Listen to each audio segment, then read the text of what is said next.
নমস্কার বন্ধুরা, আজ আবার চলে এলাম আরেকটি নতুন রেসিপি নিয়ে। আজ আপনাদের কই মাছের যে রেসিপিটি করে দেখাবো সেটা করা খুব সহজ আর স্বাদও হয় অসাধারণ। চলুন তাহলে আর সময় নষ্ট না করে চটপট রেসিপিটা দেখে নেওয়া যাক। এখানে মাছগুলোকে ভালো করে ধুয়ে পরিষ্কার করে নিয়েছি। এবার এইগুলোতে 1 চামচ করে নুন হলুদ দিয়ে ভালো করে মাখিয়ে নেব। আমার মা ঠাকুমারা বলে জানেন, ছোট কই মাছ নাকি স্বাদে সবথেকে ভালো হয়। মাছ নাকি যত বড় হয় তত স্বাদও কমে যায়। তাই আমি সবসময় ছোট কই মাছ বেশি পছন্দ করি। দর্শক বন্ধুরা, আমার রেসিপিগুলো আপনাদের কেমন লাগছে কমেন্ট করে জানাবেন কিন্তু, আর ভালো লাগলে অবশ্যই সাবস্ক্রাইব করে নেবেন। সব মাছগুলোকে এভাবে নুন হলুদ মাখিয়ে একপাশে রেখে দিলাম। এবার একটা ফুলকপি নিয়ে ফুলগুলোকে একটু বড় বড় করে কেটে নিলাম।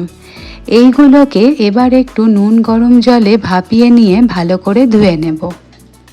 ফুলকপি দিয়ে রান্না করলে কই মাছের স্বাদটা আরও দুর্দান্ত বেড়ে যায়। এবার গ্যাসে একটা কড়াই বসিয়ে তাতে দিয়ে দিলাম পরিমাণ মতো সর্ষের তেল। আমি আজকে রান্নাটা সর্ষের তেলেই করব। তেলটা গরম হয়ে গেছে, এবার একে একে মাছগুলো দিয়ে ভেজে নেব। এই টাইমে গ্যাসের ফ্লেমটা সবসময় মিডিয়াম টু হাই রাখবেন, না হলে মাছ কড়াইতে আটকে যেতে পারে। যেহেতু এইগুলো জ্যান্ত মাছ, তাই এদের খুব বেশি কড়া করে ভাজার দরকার পড়ে না, মোটামুটি ভাজলেই হয়ে যায়। প্রতিটা পিঠ ভালো করে উল্টে পাল্টে ভেজে নেব। এবার একে একে মাছগুলোকে ভেজে তুলে নিলাম।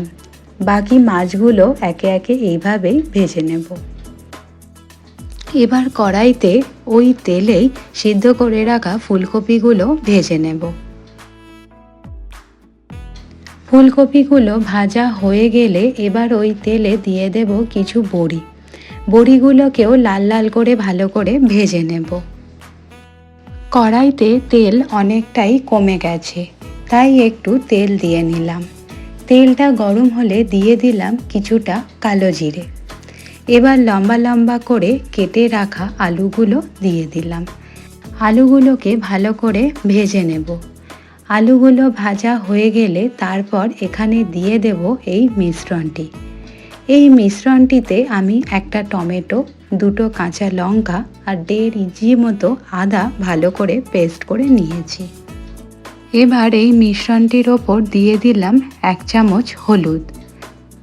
এরপর দিলাম 1 চামচ পরিমাণ নুন, আর সাথে দিলাম 1 চামচের একটু কম ধনের গুঁড়ো আর পুরো 1 চামচ জিরের গুঁড়ো।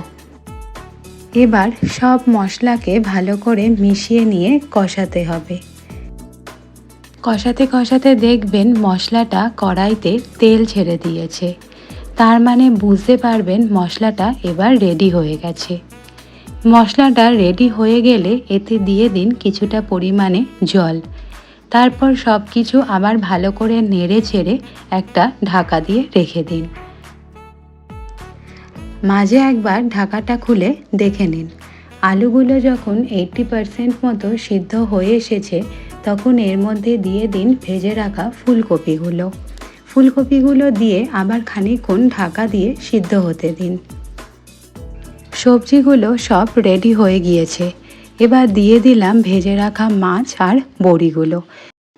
ঝোলের মধ্যে সবজি আর মাছ সবগুলোকে ভালো করে নেড়ে চেড়ে মিশিয়ে নিন। সবশেষে ওপর থেকে দিয়ে দিলাম কিছুটা কুচিয়ে রাখা ধনেপাতা। ধনেপাতার যে গন্ধটা, সেটা এই কই মাছের ঝোলের টেস্টটা আরও বাড়িয়ে দেবে। রেডি হয়ে গেছে আমাদের আলু ফুলকপি দিয়ে করা কই মাছের ঝোল।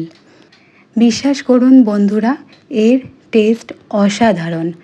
আপনারা একদিন অবশ্যই বাড়িতে করে দেখবেন আর আমাকে কমেন্ট করে জানাবেন আপনাদের কেমন লাগলো খেয়ে।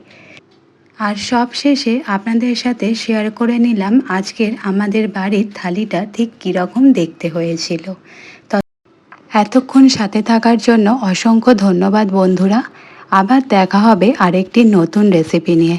ততক্ষণ পর্যন্ত ভালো থাকবেন। Tata, bye bye.